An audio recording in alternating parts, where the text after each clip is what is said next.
Although they limped to a pair of 9-18 records over the past couple of seasons, the W&J men's basketball program has enjoyed upset wins in the conference tournament. Victories over Teal and Bethany over the last 2 years have shown that the Presidents can beat anyone in the conference, and are especially dangerous with their backs against the wall. Now they are enjoying their best start in a while, with their first winning record at New Year's since 2009. Last year we only had 3 seniors, and one of them had not played the previous year. So we've been really young the last 2 years, in that the majority of our team has been freshmen and sophomores. This year, that the main core of our team are all juniors. That class that started with 10 in it, we now have 6 in it. But all 6 of them have played significant minutes. Most of them have started at one time or another. So we're more experienced, more seasoned this year. Mike Resnick is one of those juniors and knows all about how the Presidents utilize their depth. Recruited out of McKeesport, Pennsylvania, he understands the value of being a reserve, working hard, and being able to step up when an opportunity arises. It was interesting because in high school, I actually was a 6th man, so coming here and being like the 6th man coming off the bench wasn't that big of an adjustment. But now I've shaped my game this summer and trying to score more and be more of a player rather than a role player. While Mike has not been a starter, he has been one of those guys who has played significant minutes. Now, as a starter and as one of our leaders, his role has just expanded. Resnick is a hard worker. Realizing his expanding role with the Presidents, he dedicated himself last summer to improving many aspects of his game. Mainly my three-point shooting.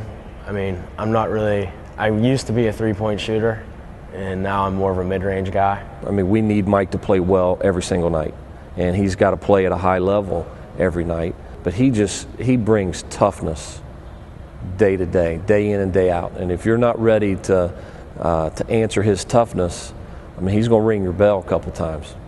That off-season work is paying dividends. In a December upset of Juniata, Resnick forced overtime on an and one in the waning seconds of regulation and forced a second overtime on a three-pointer at the horn, just his 4th make from beyond the arc this year. Now a starter, he has ceded his 6-man duties to Mitch Locker. In one of the first games this season, Locker scored 20 points off the bench, leading W&J to a win against Denison, a game that caused the Presidents' leading scorer Nate Belhigh to realize they had quality up and down their bench. Mitch has really stepped up. He is a very good 6th man to come off the bench. That's what you need in this league now that they're calling all kinds of fouls and people get fouled out. So, he's really stepped up to the plate this year for being a guy that comes off the bench and doing what he's been doing. The bench is just as strong as a starting 5. There's not a big difference, which really helps because, like I said, each practice is competitive, and that translates to the games as well.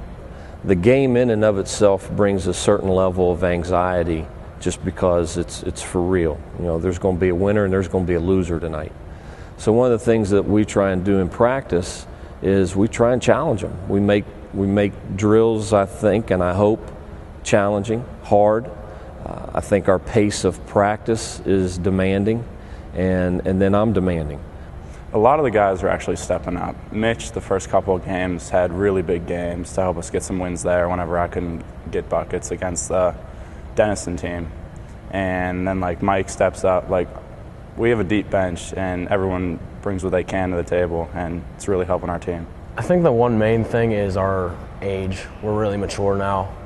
Last year we had the sophomores, and now we're all juniors. So it's really an aging process. And also we're playing a lot better as a team this year. Our scoring, we're all around 12, 13 points a game, which is really helping us. And we all can rely on each other. If one person's down, another person can pick us up. Yeah, that really does help, because the game that really made me realize that my team can step up and get a win is the Denison game, because I didn't have any points in the Denison game, but my team was able to come off the bench. They were able the starters, everyone was able to do what they needed to do to get the win without me having to score a bunch of points. And that was really comforting to know that everyone on the team can do that. And it was just great to see. And now I know that if I can't get something done, if I'm having a bad game, other guys are going to step up and be able to get it done. Like his teammates, Belli has also dealt with a new role in his junior season, taking over as a leader and team's top scorer upon the graduation of his brother, Zach. Last year we had Zach, who was the leading scorer, so I didn't necessarily have to score 20 a game or anything crazy like that. But this year it's kind of bringing back to high school, kind of, because in high school I was the guy that had to score a bunch of points whenever Zach left there. So I'm kind of used to it from that, and it's just a new experience having to do it in college too. It was great that he and Zach got to play together, and they're two terrific players. But I think, Zach was always big brother. Maybe not big in physical stature, but he's always my older brother. And I think that it didn't limit Nate, but I think he deferred at times, I guess, if you will. And now he's kind of stepped up and assumed some ownership that, now it's my team. I'm trying to be a leader on the court. I'm trying to be more vocal, because really I'm kind of a quiet person, and just trying to help my team the best that I can. And now Nate, it's more if you set a screen, or if he sets a screen, he's going to seal and roll, and he's going to be open, because he's a monster, to be honest with you.